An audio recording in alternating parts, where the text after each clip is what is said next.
poussant la porte de Cheese, vous n'entrez pas dans une fromagerie ordinaire, mais dans l'environnement du goût, de l'authenticité qui tient à la personnalité de Gilles Clayeux, gourmet toujours en quête de produits coup de cœur, exclusifs même pour certains. Bienvenue chez Cheese. Cheese, c'est l'histoire d'une passion, une passion pour le beau et le bon, une passion pour les produits gourmands.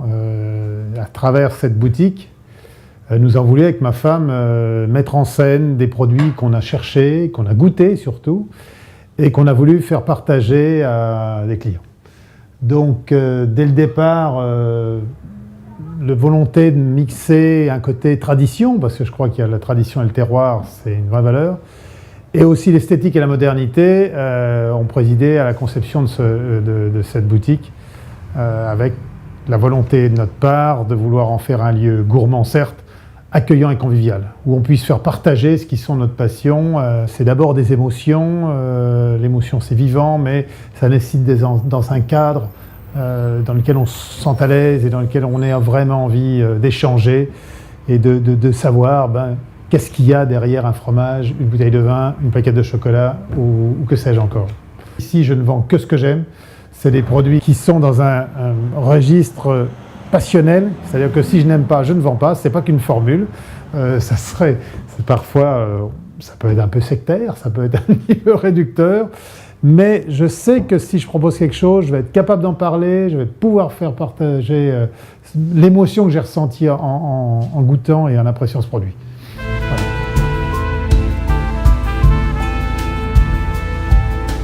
D'abord, j'ai vrai engouement pour les fromages de chèvre, mais ça depuis toujours, c'est lié à mon enfance, effectivement, à ma maman qui me faisait goûter, qui m'a appris à affiner mes premiers fromages de chèvre. Donc c'est vrai que j'ai une recherche sur le fromage de chèvre, j'ai des coups de cœur sur des fermes en Saône-et-Loire. Vous savez que la Saône-et-Loire, je suis originaire de Saône-et-Loire. La Saône-et-Loire est le premier département des fromages fermiers chèvre en France. Ma passion est effectivement cette difficulté qui est de produire un fromage de chèvre qui va avoir cette pâte blanche magnifique, totalement immaculée, ce léger goût de noisette, pas trop, mais qui va effectivement avec ce mélange entre une croûte bien faite, un petit peu de crème et à l'intérieur une pâte extrêmement onctueuse. Voilà, donc ça c'est la recherche et c'est aussi ce qui fait notre travail, c'est-à-dire valoriser le travail du producteur du fromage de chèvre. Donc ça c'est ma première passion. La deuxième, j'ai un vrai engouement, c'est ce que j'étais en train de préparer là quand vous êtes entré, pour certains fromages anglais. C'est un peu paradoxal, mais il y a quelques fermiers en Angleterre qui travaillent de manière totalement traditionnelle, voire même ancestrale. Le produit que j'étais en train de préparer ici, un Stickleton. Le Stickleton, il n'y a plus qu'un seul producteur qui travaille au Royaume-Uni là-dessus. Il a relancé cette appellation en 2005. Alors la différence avec un Stilton, c'est qu'il est au lait cru, puisque le Stilton n'a pas droit au lait cru. Et avec un troupeau de vaches, un lait bio et tout, il a pu relancer un produit qui est d'une onctuosité et avec des saveurs, d'une complexité vraiment sans égal. Donc ça me passionne parce qu'il y a le travail derrière et il y a ce côté de faire découvrir, parce que le fromage anglais a toujours une image, alors qu'il y a vraiment des gens qui travaillent très bien. Donc j'ai eu la chance dans ma première carrière de beaucoup voyager, donc j'ai gardé ce goût pour les voyages. J'ai aussi des fromages espagnols, j'ai des choses comme ça que je vais vraiment chercher par un souci de rareté, de découverte, de faire découvrir vraiment des choses qui sortent de l'ordinaire et que mes clients ne connaîtront pas. Le client, quand il rentre dans une boutique comme ça, et si vous lui demandez rien, il va vous dire « je veux Comté, Roquefort, chef », voilà, ça va être extrêmement traditionnel. Mais j'ai la chance d'avoir une clientèle qui, au contraire, va me dire « bon, qu'est-ce que je pourrais manger ce soir ?» Voilà, ça c'est quand on vous dit ça, c'est magique. Qu'est-ce que je vais manger et qu'est-ce que je vais boire avec, peut-être, pourquoi pas. C'est vraiment une chance d'avoir... Alors c'est peut-être parce que depuis 2 ans, j'ai pratiqué, je leur ai fait découvrir un certain nombre de choses et que du coup, il y a une confiance qui s'est établie qui fait qu'aujourd'hui, ils vont encore une fois me laisser presque carte blanche. Mais ça, c'est aussi ce qui est intéressant dans ce magasin. C'est pas simplement surveiller combien de kilos de fromage j'ai vendu. Bon, ça m'indiffère complètement. C'est pas du tout ma démarche.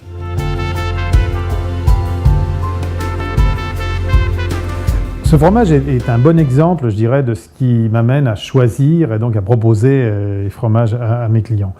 Ce fromage est un fromage de chèvre, qui a une forme un petit peu, certes originale, mais qui, par son aspect, m'a séduit, par sa croûte, par cet aspect visuel qui dégage, l'originalité que ça représentait, il m'a intéressé. Après, j'ai goûté. c'est des fromages qui ont plus d'un mois d'affinage. Et quand vous goûtez à l'intérieur, vous vous rendez compte que ce fromage développe des saveurs extrêmement complexes, encore une fois, qu'on n'imagine pas simplement. C'est-à-dire qu'il y a un côté un peu mystérieux quand vous voyez le produit. Il séduit par sa beauté. Moi, je trouve ça franchement beau. Mais il y a un côté mystérieux. Qu'est-ce que je vais avoir ? Quelle saveur je vais découvrir à l'intérieur. J'ai eu tout de suite un certain enthousiasme en disant ça c'est un produit qui m'intéresse, quoi. C'est parce que j'ai flashé. Et c'est ce que j'essaie de retranscrire ici, où chaque fromage un petit peu est mis en scène, si vous voulez. C'est-à-dire, j'estime que si déjà on ne fait pas un effort pour effectivement non seulement donner envie, mais poser une question, tiens c'est bizarre, pourquoi il le présente comme ça, pourquoi ceci, pourquoi ça a cette forme, et voilà, qui va donner lieu à un premier dialogue, et après on va effectivement découvrir le côté saveur, mais je ne me contente jamais du côté saveur. C'est-à-dire qu'il faut effectivement, quand je le vois, quand il y a un gros cheddar, c'est plus loin. C'est des fromages qui ont vraiment une histoire. Si je veux, celui-ci, qui est le fameux Stickleton dont je vous parlais, bon, quand vous voyez sa croûte, c'est absolument magnifique, quoi. Vous voyez, ça, c'est vraiment un fromage qui... Et vous pouvez voir qu'ici, le producteur a mis au point une petite machine qui permet de faire le persillage tout au long de l'affinage.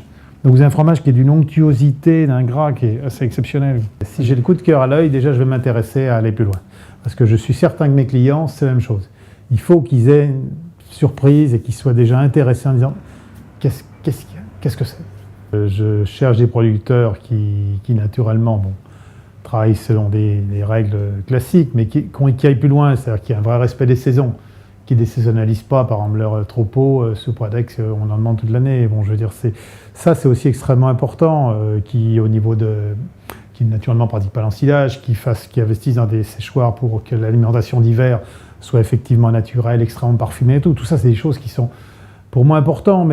Et puis surtout qu'on puisse avancer ensemble. On a cette démarche, encore une fois, de trouver des vrais produits avec une grande authenticité et qui nous plaisent beaucoup.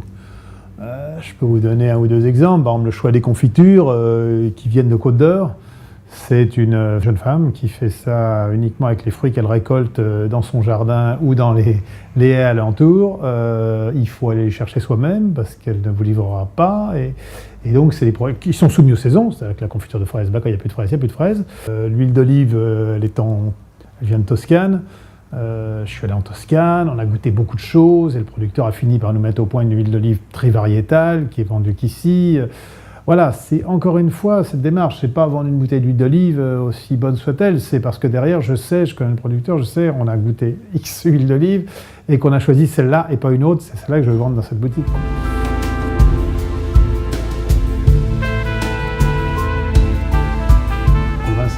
Différent, mais j'aime aussi trouver des gens qui soient des domaines un peu atypiques. Alors, je suis bourguignon d'origine, donc forcément j'ai une influence gustative, œnologique bourguignonne assez marquée, mais je ne suis pas totalement borné non plus. J'ouvre quand même, je cherche des domaines, alors qui ne soient pas forcément très connus, mais qui aient une manière de travailler en alliant aussi un côté esthétique, y compris dans la boutique, savoir avoir cette démarche, encore une fois, de trouver des méthodes traditionnelles, ancestrales, mais avec un souci de modernité, de présentation, de valorisation de son produit.